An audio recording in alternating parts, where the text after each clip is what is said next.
Hay personas cuya sola existencia pone en peligro a todo un sistema, no porque usen armas, no porque lideren ejércitos, sino porque piensan, y se atreven a decir lo que piensan.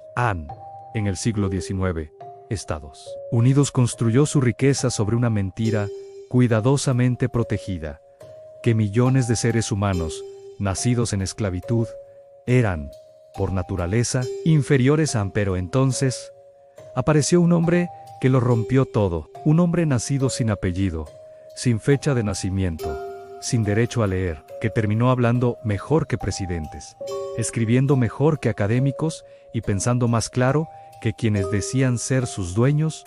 Ansí, él tenía razón. Todo el país estaba equivocado, y eso lo convirtió en una amenaza. Esta no es solo la historia de Frederick Douglass, es la historia del miedo que su inteligencia provocó y del precio que intentaron hacerle pagar por pensar en voz alta. Antes de continuar, si te gustan las historias reales que revelan el lado oculto de la historia, dale like, suscríbete y activa la campanita y dime algo en los comentarios. ¿Desde qué país o ciudad estás viendo este documental? Siempre me gusta saber hasta dónde llegan estas historias. Frederick Douglass nació en un mundo donde incluso el nacimiento era un acto borroso. No había fecha exacta, no había registro, no había certificado. Para el sistema esclavista, eso no era un error administrativo, era una estrategia. Saber quién eres, de dónde vienes, quién fue tu padre o tu madre, crea identidad. Y la identidad crea dignidad. Por eso, a los esclavos se les negaba todo rastro de origen. Sin pasado, no hay futuro. Sin nombre, no hay historia que reclamar. Su madre, Harriet Bailey, apenas pudo formar parte de su vida. Caminaba kilómetros de noche, después de jornadas agotadoras, solo para verlo dormir unas horas. No había abrazos largos, ni cuentos antes de dormir. La esclavitud entendía algo fundamental.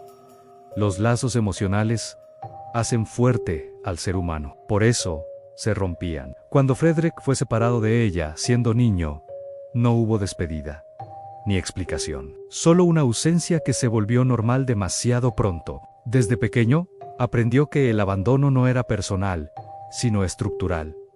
Las familias no importaban, el dolor no importaba. Todo estaba diseñado para que el esclavo se sintiera solo, reemplazable, pequeño. Era el primer paso para domesticar la mente, antes de encadenar el cuerpo. Pero incluso en ese vacío, algo empezó a crecer, una conciencia silenciosa de que aquello no era natural. La esclavitud no se sostenía solo con látigos, se sostenía con ideas falsas, repetidas hasta parecer verdades científicas. En universidades, púlpitos y parlamentos, se afirmaba que las personas negras eran biológicamente inferiores, incapaces de pensamiento abstracto, incapaces de gobernarse. No era ignorancia casual, era propaganda cuidadosamente construida para tranquilizar conciencias.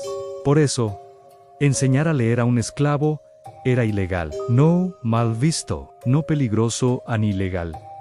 El leer significaba acceder a otras realidades, comparar, cuestionar. Un esclavo que leía podía descubrir que en otros lugares la esclavitud había sido abolida. Podía leer leyes, mapas, panfletos abolicionistas. Podía, en el peor de los casos para el sistema, empezar a pensar por sí mismo. La ignorancia era un arma. Mantener a millones de personas analfabetas no era un efecto secundario del sistema, era uno de sus pilares. Frederick Douglass crecería entendiendo que la verdadera cadena no estaba solo en los tobillos, sino en la mente, y que romper esa cadena sería el acto más peligroso de todos.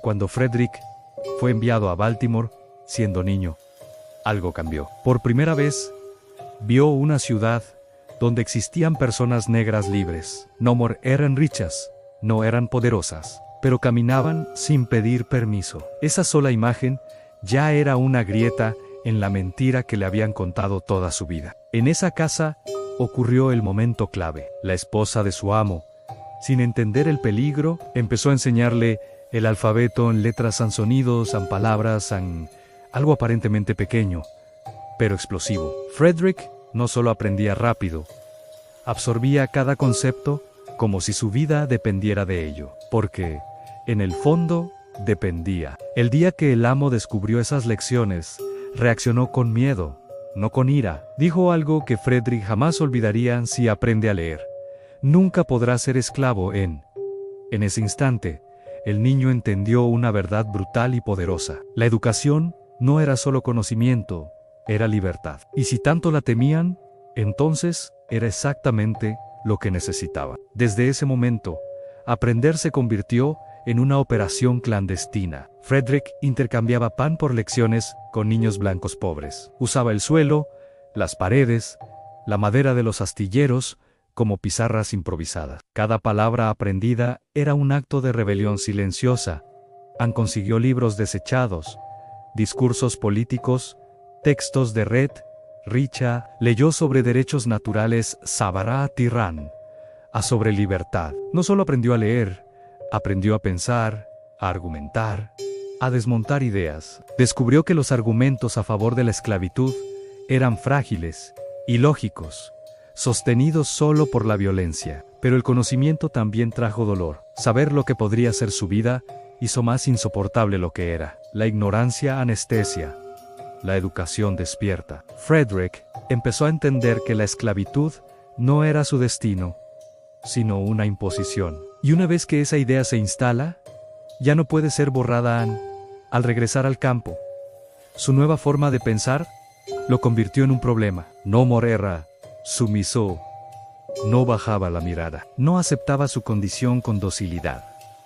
Eso lo volvió peligroso. La respuesta del sistema fue enviarlo con un hombre especializado en quebrar esclavos. Allí, la violencia fue constante, calculada, psicológica, golpes impredecibles, jornadas inhumanas, hambre.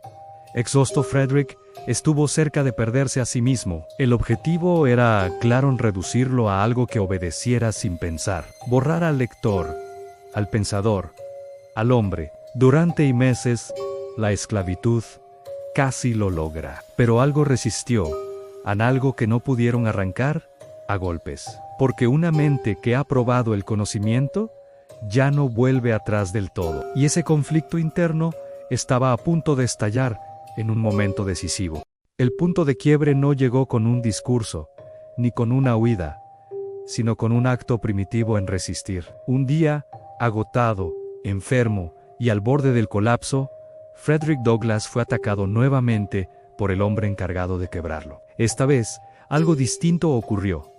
En lugar de agachar la cabeza, respondió, no con rabia ciega, sino con una negativa absoluta a seguir siendo tratado como una cosa. El enfrentamiento duró horas. No fue una pelea para ganar, sino para no ceder, para demostrar que aún era un hombre. Al final, su agresor se detuvo, no porque fuera vencido físicamente, sino porque el mito de su poder se había roto. Y ese silencio fue más poderoso que cualquier golpe en Douglass. Comprendió algo fundamental.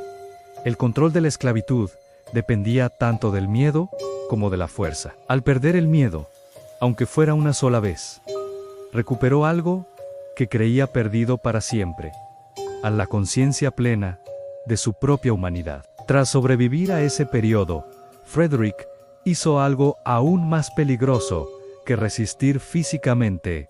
Empezó a enseñar. En secreto, organizó una escuela clandestina para otros esclavos, hombres adultos, jóvenes, trabajadores agotados que se reunían los domingos para aprender letras como si fueran símbolos sagrados. No solo les enseñaba a leer, les enseñaba a ubicarse en el mapa, a entender que existían estados libres, que la esclavitud no era universal ni eterna. Compartía información, ideas, posibilidades. Cada clase era una chispa encendida en la oscuridad. Aun cuando las autoridades descubrieron la escuela, la reacción fue inmediata y violenta. Golpes, amenazas, dispersión. Pero el daño ya estaba hecho. El conocimiento había sido sembrado, y una vez sembrado, nunca desaparece del todo. Consciente de que su tiempo se agotaba, Douglass planeó su primera fuga. No fue un impulso desesperado, sino una operación cuidadosamente pensada. Documentos falsos, han rutas, han cómplices, han todo estaba listo. Y aún así, fracasó en la traición, llegó antes del primer paso. Fue arrestado, encarcelado y amenazado con ser vendido al sur profundo, el destino más temido. Allí, la esperanza no sobrevivía mucho tiempo. Durante días creyó que su historia terminaría sin dejar rastro. Pero el sistema cometió un error. En lugar de destruirlo, lo devolvieron a Baltimore. Esa decisión, aparentemente menor, le salvó la vida. Douglas aprendió de su fracaso al menos confianza, menos personas, más silencio. La próxima vez, no habría margen para errores. En 1838, Frederick Douglass hizo lo impensable. Disfrazado de marinero libre, con documentos prestados y nervios de acero, abordó un tren hacia el norte. Cada parada era una ruleta. Cada mirada, una amenaza. Si alguien dudaba de él, todo terminaba. Viajó en trenes, barcos y estaciones llenas de cazadores de esclavos. Vio rostros conocidos. Sintió el miedo más puro, pero nunca titubeó. Caminó como hombre libre antes de serlo legalmente. Y esa actuación salvó su vida. Cuando finalmente pisó territorio libre, no sintió alegría inmediata. Sintió vértigo. Libertad, sin dinero, sin protección, sin certezas. Pero por primera vez, su vida le pertenecía. Y eso lo cambiaba todo. La libertad no lo convirtió en un espectador, lo convirtió en una amenaza nacional. Frederick Douglass comenzó a hablar, y cuando hablaba, el país se incomodaba, porque no era el relato de un académico, sino la voz de alguien que había vivido cada golpe. Su inteligencia demolió las mentiras del sistema. Escribió libros, dio discursos, asesoró presidentes. Su famoso discurso, que es el 4 de julio, para el esclavo, obligó a Estados Unidos a mirarse al espejo, y no le gustó lo que vio en Douglass. Murió libre, reconocido y respetado, pero su legado es más grande que cualquier monumento. Demostró que la esclavitud no temía a la violencia tanto como temía a la educación, y que una mente libre puede ser más peligrosa que cualquier rebelión armada.